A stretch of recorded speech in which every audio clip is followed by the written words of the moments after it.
Quero ter a alegria e o privilégio de tratar com você sobre um dos assuntos mais relevantes da sociedade, da família, da igreja, que é o relacionamento entre pais e filhos. E quero basear esta mensagem em Efésios capítulo 6, versos de 1 a 4. Vamos à leitura deste texto. Filhos, obedecei a vossos pais no Senhor, pois isto é justo. Honra teu pai e a tua mãe, que é o primeiro mandamento com promessa, para que te vá bem e sejas de longa vida sobre a terra. E vós, pais, não provoqueis vossos filhos à ira, mas criai-os na disciplina e na admoestação do Senhor. O conflito pais e filhos não é novo. Ele recua ao começo da história. Esta tensão sempre existiu. É claro que na medida que os anos vão se passando, os séculos vão se dobrando, os milênios vão chegando, esta crise se agrava e mostra a feiura da sua carranca. Um dos sinais do fim dos tempos é que os filhos seriam desobedientes aos seus pais. Esse conflito de gerações, esta tensão dentro de casa, onde o coração dos pais não está convertido aos filhos, nem o coração dos filhos convertido aos pais, gera maldição na família. Porém, este certamente não é o propósito de Deus. E esse texto que acabamos de ouvir trata desta matéria, regula este assunto, pavimenta o caminho de um relacionamento harmonioso e saudável entre pais e filhos.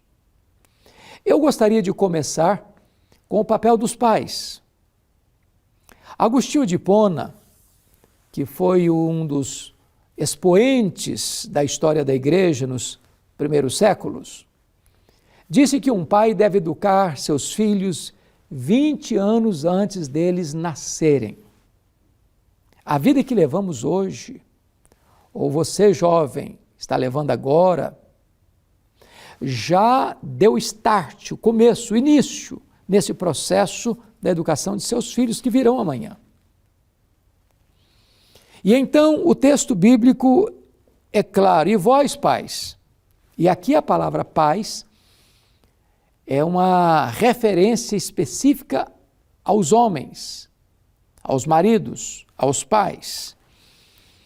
Diz assim, não provoqueis vossos filhos à ira.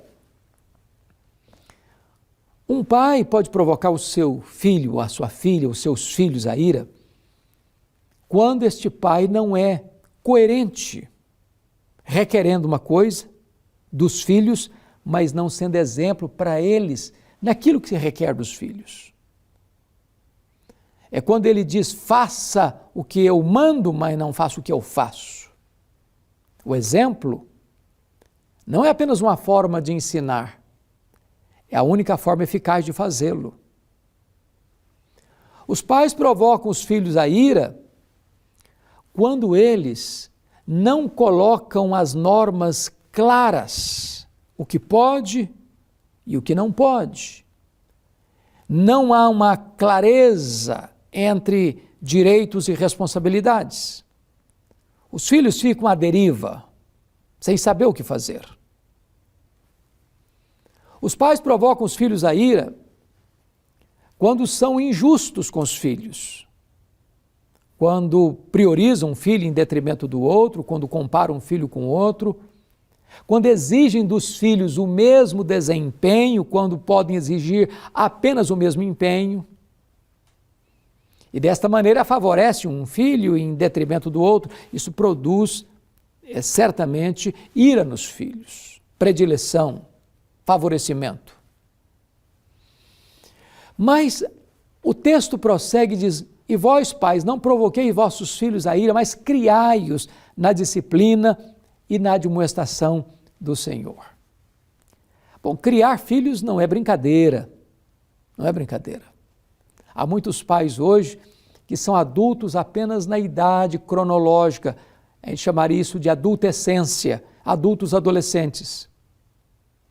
Há pais hoje que querem ser apenas amigos dos filhos, mas não querem assumir o papel de pais, do ensino, do confronto, da exortação, da disciplina, dos limites.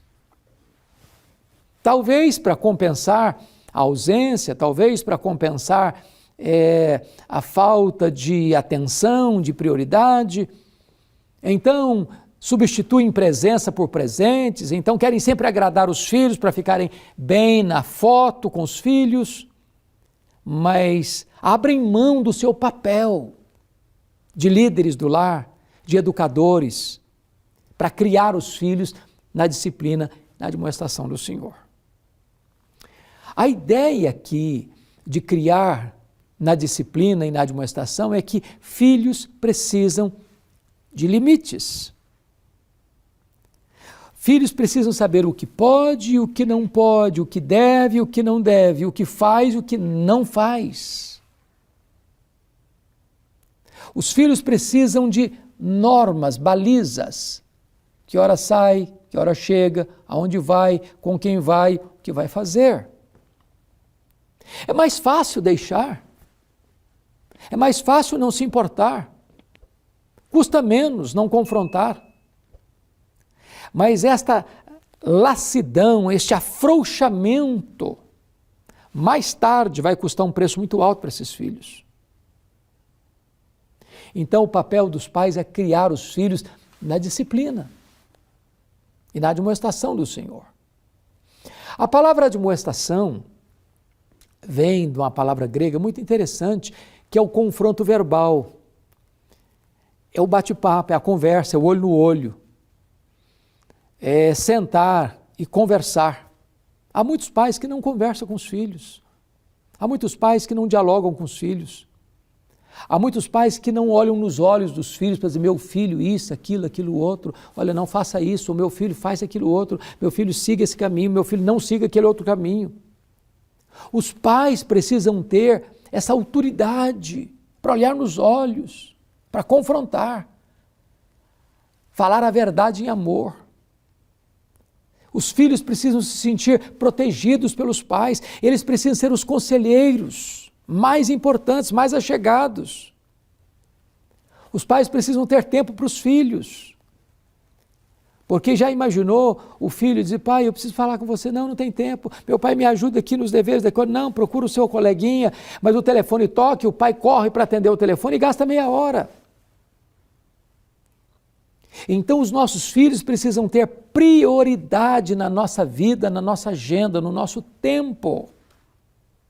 Precisamos criar pontes de contato com o coração dos nossos filhos, se queremos amanhã que eles busquem a nós, porque hoje, quando os filhos são pequenos, eles choram para ficar conosco. Amanhã, mais tarde, os pais vão chorar para ficar com os filhos. Invista hoje para você colher amanhã. Mas o texto diz, criai-os na disciplina e na admoestação do Senhor.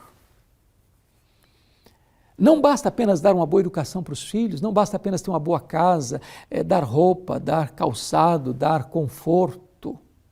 Os nossos filhos precisam, sobretudo, de salvação, de conhecerem a Deus, de terem uma experiência com Deus.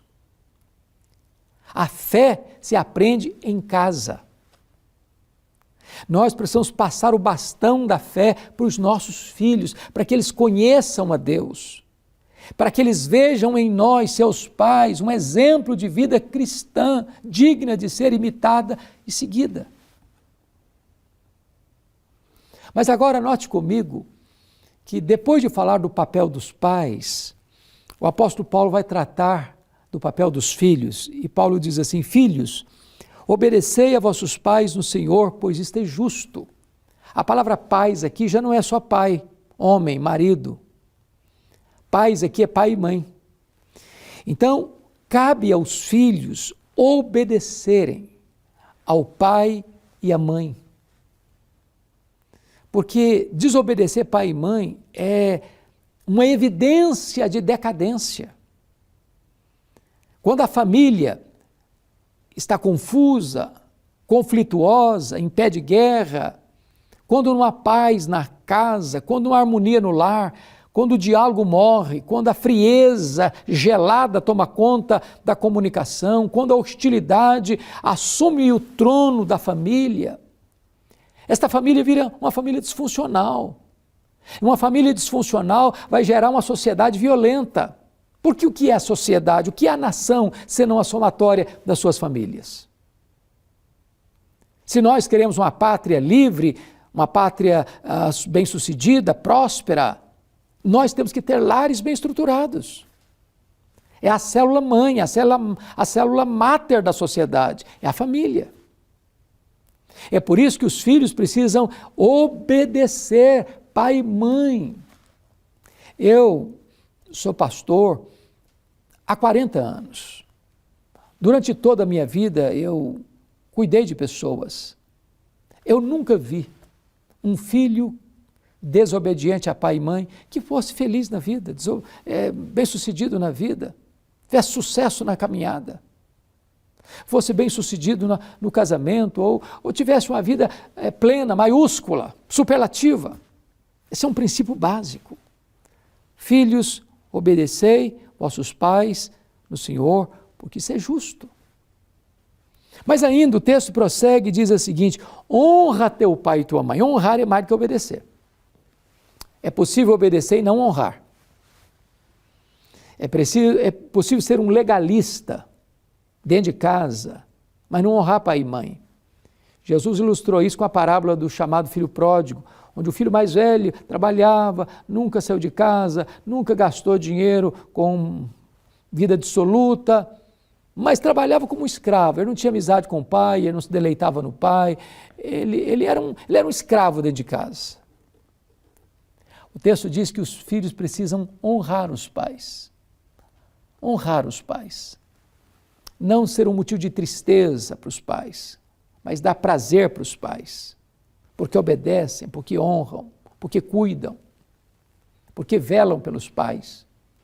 Quando os pais chegam na velhice, eles não desamparam os pais. E é uma bênção, uma promessa divina para os filhos que honram seus pais. Primeiro, vida longa. Quantos filhos têm sua vida ceifada precocemente porque não escutaram os pais? Se envolveram com amizades erradas, frequentaram lugares errados, fizeram coisas erradas, por não ouvirem pai e mãe. Segundo, o texto diz que quando você honra pai e mãe, não apenas você tem uma vida longa, mas você tem uma vida próspera e feliz. A bênção de Deus vai acompanhar você.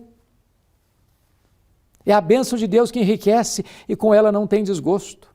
É Deus quem fortalece as nossas mãos para adquirirmos riquezas. Riquezas e glórias vêm de ti, diz a Bíblia. Então, quando você honra seu pai e sua mãe, você tem a bênção de Deus, você tem vida, você tem prosperidade, você tem uma vida bem-aventurada. Agora, eu faço uma pergunta: como é que está o clima lá na sua casa? Como é que você trata seus pais? Como é que você se relaciona com seus filhos? Qual foi a última vez que vocês sentaram ao redor da mesa para bater um bom papo?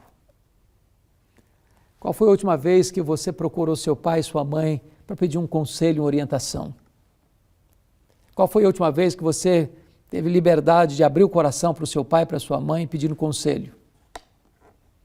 Qual foi a última vez que você sentou com seu filho, com a sua filha, para dar uma orientação na vida pessoal, emocional, profissional, espiritual? Está na hora de nós revertermos este quadro da crise familiar, priorizarmos a nossa casa, a nossa família, cuidarmos da nossa família com todo amor, com todo zelo. Porque nenhum sucesso que a gente alcance fora dos portões compensará o fracasso dentro dos portões.